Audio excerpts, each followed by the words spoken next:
Sino ang pinakahuling taong nagparamdam sa'yo na mahalaga ka? Totoo yung question na.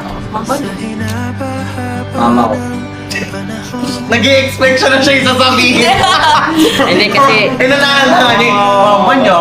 Hindi mo man lang sinabi na Siyempre siya. maraming tao sa mundo, pipiliin niya talaga ang mama niya. Ano pangalawa? Pangalawa. ngayon kasi parang nung last na birthday ni mama, nagkaroon ng time na nawalan ako ng pera. Tapos yung alam mo yung ako na nga nagtatrabaho, ako pa rin hindi ng pera. Oh, eto. Unang nagparamdam sa'yo na mahalaga ka, mama mo. Pangalawa, Sino pa ba?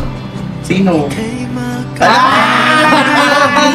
Ang arte, ang arte. Tulungan ng mama mo. Ang arte, ang arte. Nakakainis. Di, pero totoo yun kasi kunyari mga simpleng ayaw niya pa lang sa akin. Tsaka minsan nakagulit lang ako, wala ako sinasabi, binibilan ako ng pagkain.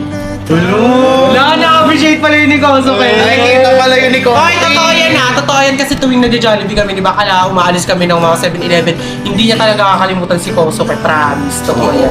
In fairness naman kay Shirley din talaga. Grabe. Baklang bakla. Sobrang effort niya. Bading na bading siya.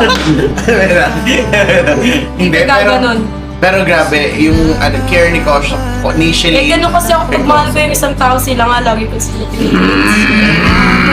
Ay, hindi, totoo din. Actually, si Shirley, mapagpano siya. Totoo yan. Very Pero, thoughtful siya. tapang-tapang lang yan sa ano, pero mabait talaga siya. Walang nalaman din Ay, pero talaga. ako, parang gusto ko bumunot ng isa pang tanong para kay Shelly. Kapag na lang yung bubunot eh. Okay. Ano ang unang bagay na naiisip mo pag naririnig mo ang salitang love? Yung totoong sagot to, Shelina. Totoong sagot, walang halong ano, showbiz, walang Bagay, ano. di ba bagay? Kahit tao. Ano ang unang naiisip mo pag naririnig mo ang salitang love?